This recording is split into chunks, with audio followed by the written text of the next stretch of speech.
For weeks, the gaming internet has been buzzing. Whispers turned to rumors, and rumors solidified into a tangible, powerful beast, the Asus ROG Ally X. After a week of putting this handheld powerhouse through its paces, I'm ready to deliver my verdict.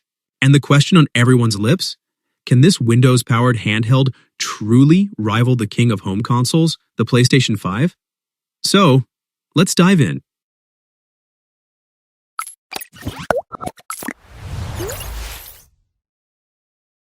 From the moment you unbox the ROG Ally X, you're met with a premium feel. Asus has clearly learned from the original Ally's reception and doubled down on refinement. The new matte black finish feels more sophisticated, and the subtle Republic of Gamers branding is a nice touch for those who appreciate the aesthetic. The ergonomic tweaks are immediately noticeable. The Xbox Ally X is slightly larger than the original, measuring 11.42 inches long, 4.76 inches tall, and 2 inches thick at its thickest point.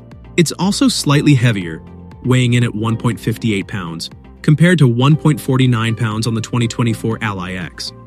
That doesn't seem like a big difference, but I can definitely feel it when I lift both consoles at the same time. The Xbox Ally X feels heavier. Despite the larger size, the two devices have nearly identical button placements, save for a few radical changes. For one, the Armory Crate button is now on the left side of the display, and pressing it brings up the Asus Control Center tab, but within the Xbox game bar. On the right side of the display, what used to be a button that focused the Armory Crate app is now a library button, which just brings you to the library section of the Xbox app. The rest of the buttons are what you'd expect on any controller, and they feel excellent across the board. The triggers in particular are a standout. Not only are they Hall effect, but they have the same impulse trigger tech as first-party Xbox controllers. The top of the device is where you're going to find all the ports. Two USB-C ports are on the left side of the device, one of which is USB 4.0. On the other side, you'll find a micro SD card reader and the power button, the latter of which doubles as a fingerprint sensor for Windows Hello and a headphone jack. This is the same configuration found in the original Ally X, and while I'd like for a USB-C slot to be on the bottom of the device, the Xbox Ally X is still a flexible device. Cooling is handled just like most other modern handhelds. Intake fans cool air through the fan-shaped vents on the back of the device, then expel the hot air through vents on the top. For the most part, I didn't notice this temperature beyond just watching the performance overlay, but I will say that after some long gaming sessions, the display was noticeably warm to the touch, but not so much that it'll burn you.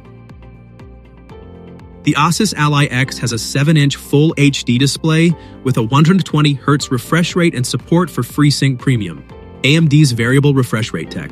The colors look bright, especially when the brightness is turned up a bit. The display supports up to 500 nits of brightness, and even when I had it dimmed for battery testing, I had no problem using the handheld in a variety of settings, including a brightly lit room. The Z2 Extreme, combined with the refined software optimization from Asus, allows the Ally X to punch well above its weight class. I've been spending my week playing a mix of high-budget titles, indies, and even some older PC classics.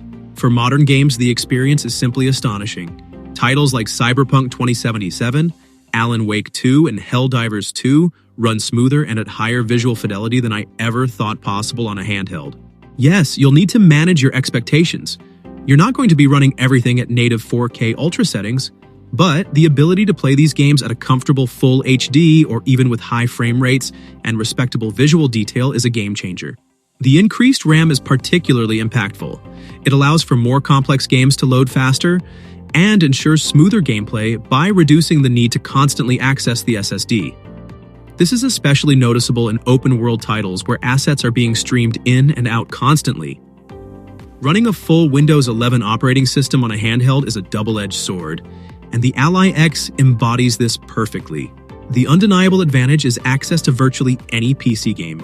Steam, Epic Game Store, Xbox Game Pass, and more. If it runs on a PC, it can run on the Ally X.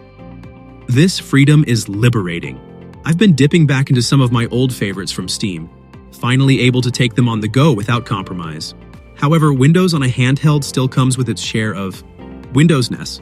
Navigating with touch alone can be a bit fiddly. And while Asus's Armory Crate SE software does a commendable job of providing a console-like interface for launching games, switching between applications or managing settings can still feel a little clunky. Thankfully, the Ally X is excellent with its integrated controls, making most gaming navigation seamless. Any handheld gaming device is going to struggle with battery life. There's only so much battery you can put into such a small chassis, and if you want a powerful chip, it's going to use up as much power as it can. But despite that, the Asus Rog Ally X is a resilient little thing. In the battery test, which simulates a variety of office tasks, the Ally X lasted about 9 hours and 48 minutes. That's not bad, but it is shorter than the Legion Go 2, which lasts 10 hours and 52 minutes in the same test. However, that test needs to be run in desktop mode and isn't really indicative of how most people will probably use the Ally X. Is this a huge leap? Not as much as some might have hoped. The sheer power of the Z2 Extreme and the demands of a 120Hz display are significant power draws. However, it's a noticeable improvement and makes longer gaming sessions, albeit with breaks for charging, more viable. It's still not all-day battery life, but it's a step in the right direction. And given the performance on offer, it's a compromise many will be willing to make. So, is the Asus Rog Ally X a PlayStation 5 killer? As a direct replacement for a PlayStation 5 linked to a television? No, absolutely not. The PS5 offers a more streamlined, curated gaming experience with exclusive titles and a deep ecosystem that the PC handheld market simply can't replicate yet. The raw graphical power for a dedicated home console experience still favors the PlayStation. However, if you're looking for a portable gaming powerhouse that can deliver a near console quality experience on the go, then the Ally X is in a league of its own. The ability to play your entire PC game library, including cloud gaming services like Xbox Cloud Gaming and GeForce Now, with incredible fidelity and fluidity is incredibly compelling. It offers a breadth of gaming experiences that a PlayStation can only dream of. The Ally X shines as a complement to a home console or PC setup, not necessarily a replacement. It's for the gamer who wants to take their high-end PC games to the couch, to a coffee shop, on a commute, or on a long flight. It's for the tinkerer who loves the flexibility of Windows and wants to explore the vast PC gaming landscape in a portable form factor. In conclusion, after a week with the Asus Rog Ally X, I'm thoroughly impressed. Asus has listened to feedback and delivered a significantly refined and powerful handheld. It's not a PlayStation 5 killer in the sense of a direct replacement, but it's a monumental leap forward for PC handheld gaming. It offers an unparalleled level of freedom and performance in a portable package. If the idea of taking your PC gaming library with you wherever you go with stunning visuals and smooth gameplay excites you, then the Rog Ally X is absolutely worth your consideration. It's a testament to how far portable PC gaming has come, and it's a thrilling glimpse into its future. The reign of the PlayStation on the living room console throne remains unchallenged, but on the portable battlefield, the Asus Rog Ally X has just declared war. And for PC gamers, that's very good news indeed. Happy gaming? Goodbye.